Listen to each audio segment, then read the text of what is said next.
계속 좋아요, 구독, 알림 눌러주시고요. 자, 안녕하십니까. 세종국토개발 대표 전은성입니다. 자, 오늘은 제목은 그냥 부동산 시장 대응 전략이라고 일단은 정해는 봤는데, 대응 전략이라기보다는 현재 시장을 한번 서로 고민하는 시간을 가져봤으면 좋겠어요. 그래서 저는 이렇게 생각을 하는데, 분명히 다른 생각을 하시는 분들도 계시겠죠. 그쵸? 그래서 어차피 생각이나 이런 것들은 본인에 대한 의견일 뿐이고, 거기에 대해서 정답은 아니지만 그래도 한번 어떻게 흘러가는지에 대해서 우리가 좀 잘 보고 예측을 한번 하는데 도움이 되는 시간이 됐으면 합니다. 자, 이제 갑자기 제가 이렇게 대응 전략까지 하면서 나온 이유는 뭐냐면, 지금 여러 가지 시장 상황에 대해서 경고의 메시지들이 많이 나오고 있어요. 이제 무디스는 전 세계 신용을 평가하는 기관이라고 보시면 되는데, 이 무디스가 경고를 했어요. 이게 오늘 뉴스거든요. 자, 최저임금 등 정부 정책이 한국 경제 불확실성을 더 키운다. 최저임금 등 정부 정책이 불확실성을 더 키우는 거예요.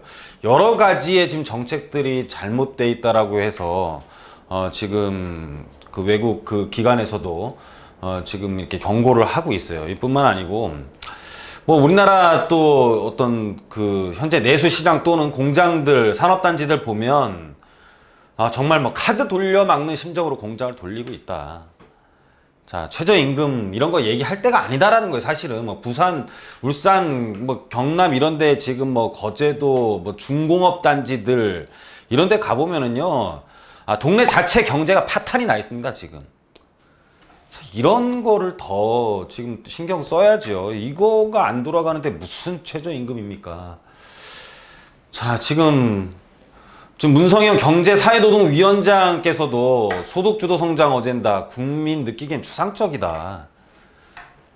그 바로 옆에 기사 또 있네요. 이게 다 오늘 신문이에요. 오늘 신문 기사인데, 금융권 가계대출 지난달 10조 급증.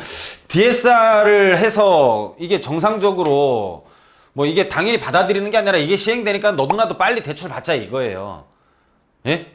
그래서 당연히 지금 시장 상황이 대출을 못 받거나 이런 게 아니고 받고 싶은데 정책적으로 누른다라는 거죠. 그리고 받는 거를 견딜 수 있는 사람들도 있고 못 견디는 사람들도 당연히 있겠죠. 하지만은 받아서 또 다른 지금 이 금융권 가계대출 이게 주택자금으로 또 굉장히 많이 들어갔거든요. 그래서 여러 가지 지금 정책적인 엇박자들 나고 있는 거에 대해서, 자, 소득주도 성장론, 청년 일자리, 부동산 규제 강화가 지금 경제 관련 그 키워드, 큰 이슈 키워드인데, 이런 것들이 지금 엇박자로 계속 진행되고 있어요. 그러니까는 신용평가기관에서도 무디스에서도 경고를 하는 거고, 노동위원장도 지금 다시 한번 논의하자, 이렇게 계속 나오는 겁니다. 지금 여당만 지금 장기적으로는 좋아질 것이다, 장기적으로 좀 두고 봐달라.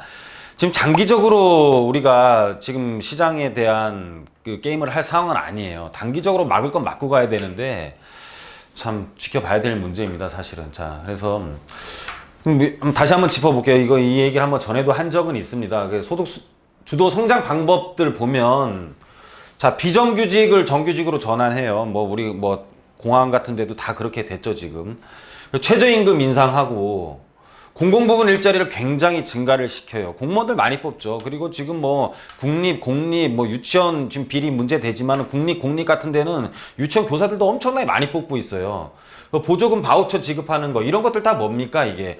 최저임금 인상, 기업들 잘 되지도 않는데 최저임금 인상하고 비정규직, 정규직으로 전환하라 그러고, 공공부문 일자리 증가시키는 부분과 보조금 바우처 지급하는 거는 다 세금으로 하는 일입니다. 자, 세금으로 하는 일인데, 자, 이 중에서, 소득주도 성장 방법 중에서, 위 내용 중 나라를 발전시키는 일이 과연 뭐가 있습니까? 나라를 발전시키는 일. 그쵸. 예를 들어, 이런 거예요, 지금. 기업이 똑같은데, 기업이 잘 되고 있지 않은데, 자, 이 기업이 버는 돈이 만약에 330원이에요. 330원, 10% 정도 되니까 330원을 버는데, 직원이랑 비용으로 나가는 게 1인당 100원씩 나갔었어요. 이 100원씩 나갔는데, 갑자기 나라에서 최저임금을 올리라 그래요. 이 최저임금을 올리라 그래서 여기서 50원씩을 더 주라고 하는 거예요. 이 50원씩 더 주면 이게 다 더하면 450원이 되니까는 기업은 장사를 못 하는 거죠. 그럼 어떻게 되냐면 일단 한 명을 없애야지 300원을 주고 30원이 남는 거 아니에요. 그쵸? 이러다 보니까는 당연히 일자리가 모자라게 되죠.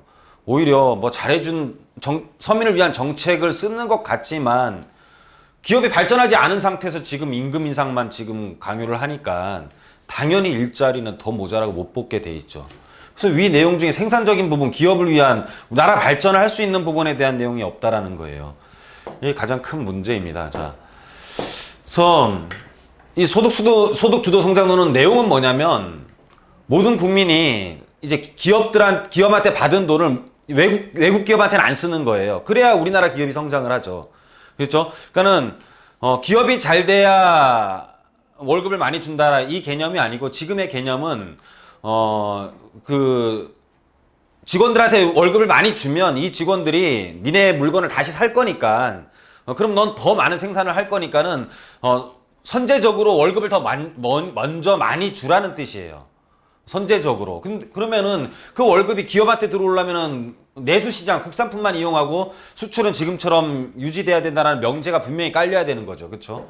그리고 소득이 증가하고 소비 증가하고 또 소득이 증가하는 이런 구조. 그래서 사실상 한국의 소득 주도 성장은 경제학 이론이라기보다는 서민들을 위한 복지 정책에 가까운 거예요. 복지를 하는데 위에서 뜯어서 밑에를 주는 거죠. 그러니까 당연히 기업들을 또 안 되고 아니면은 잘 되기 위해서는 뭐 일부는 무인화를 시키고 사람을 더 줄여야 되고 요즘 음식점들 가보면은 주문 자동으로 하는 거 되게 많이 생겼잖아요. 다 이런 것들이죠. 그래서 이제 청년 일자리 문제도 마찬가지예요. 기업 영업이 불안정하고 경쟁 성장률은 계속 하락한다라고 나오는데 그럼 최저임금 인상하면 어떻게 되겠어요? 아까 말씀드렸다시피 하나는 잘라야 되는 거예요. 그렇죠? 그럼 실업률 증가를 하겠죠. 실업률 증가를 하게 되는 거고 임금 인상에도 고용 불안 등으로 인하여 자, 임금 올려줬어요. 임금 올려줬으면 그만큼 쓸까요? 지금 이렇게 고용이 불안정해지면 임금을 인상하더라도 고용이 불안정한 상태에서는 그 돈을 다 모으게 돼 있어요. 안 그래요? 막 지금 사람들이 쳐나가고 있고 월급은 내가 더 올라갔지만 옆에 사람 잘려. 그럼 나는 언제 잘릴지 나도 모른다라는 당연한 심리가 발생을 하겠죠. 그렇죠? 기업이 안정돼 있고 고용이 불안정되지 않은 상태에서 소득을 늘려줘봤자 이 돈은 쓰지 못하는 돈이에요. 경제 돌아갑니까? 더 모으게 돼 있죠. 그리고 지금 올려준다고 해서 더 쓸 사람 누가 있습니까? 집 사야 되고 애들 교육시켜야 되고 다 그럴 사람들이지 이걸 팡팡 쓸 사람이 몇 명이나 돼요. 월급 올려준다고 해서. 물론 올려서 다 잘 살고 장기적으로는 그렇게 되는 거는 굉장히 이상적이긴 하지만 전반적인 사회적인 메커니즘이 안정되지 않은 상태에서 올려줘봤자 그 돈 모은다라는 거예요. 불안정하니까. 그러면은 결국은 실업률만 늘어나는 거고 지금 우스갯소리로 그냥 온통 젊은이들이 노량진으로 다 가 있어요 지금.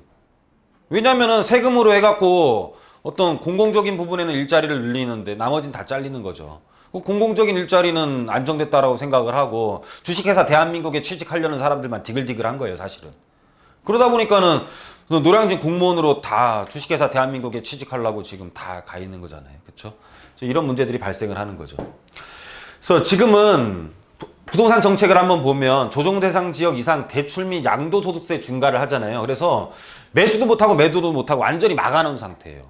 막아놓고서 실질적으로 어쩌다가 급매물 한두 개 거래됐다고 해서 이건 시세가 안정된 건 아니에요.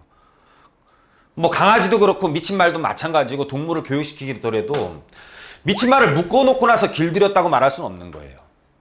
얘가 뛰어놀면서도 미치지 않게 한 것은 미친 말을 교육시킨 거죠. 부동산 값이 미쳤을 때 다 풀어놓고도 얘가 안정적인 정책을 쓸 수 있는 게 사실은 정책이죠. 근데 미친 말 묶어놔서 얘를 길들인 겁니까? 얘는 묶여있는 거예요 그냥. 그러면 그 끈을 다시 풀어버리면 그 말은 어떻게 될까요? 또 미치는 거죠. 지금은 그런 거예요. 지금 정책 자체가 그냥 미친 말을 묶어놓는 거지 얘를 안정시키거나 얘를 교육을 잘 시킨 정책이 아니라는 거예요. 그러면 이 끈을 계속 묶어놓을 수 있겠냐 없겠냐를 한번 보셔야 되는 거예요. 있겠습니까? 있겠어요? 무디스에서 지금 이렇게 나오고 뭐 부동산이 안 돌면 더 밑에 경제들은 더 안 돌거든요. 부동산 이사를 해야 뭐 도배도 하고 이삿짐 센터도 돌고 이사를 함으로써 먹고 사는 직업이 얼마나 많은데 그게 다 멈춰 있거든요 지금. 자 그래서 그러면은 뭐 잘한 것도 아니죠. 정책이 지금 안정된 것도 아니에요. 갭 투자 잡혔나 했더니 뭐 여러 가지 지역으로 막 돈이 튀는 거예요. 결국은 정부의 정책과 숨바꼭질을 하는 중이에요. 지금 잡힌 것도 아니고. 김수용 부동산 정책 성공, 뭐 이거 한번 인터넷 쳐보시면 정부의 자아자치를 이것도 2018년 11월 13일 이제 오늘 뉴스이죠. 이거 보니까 자, 수십억 돈은 재건축 아파트, 그러니까 사치품에 해당되는 아파트, 사치품이 내린 것이, 사치품에 해당되는 주거용 상품이 내린 것이 서민주택 정책과 과연 무슨 상관이 있느냐라는 거죠. 뭘 자화자찬을 하며, 뭐 정책에 성공했다라고 뭐 시장이 안정적이다, 뭐 안정적입니까 그게? 경매로 많이 나와서 피눈물을 흘리는 물건들이 나오는 건 또 안정적입니까? 그건 안정이 아니에요 사실은. 뭐 경매가 되니까는 뭐 지금 부동산이 막 뭐 안정이 돼서 좋다 아니에요. 또 한 군데서 또 피눈물을 흘리고 있잖아요.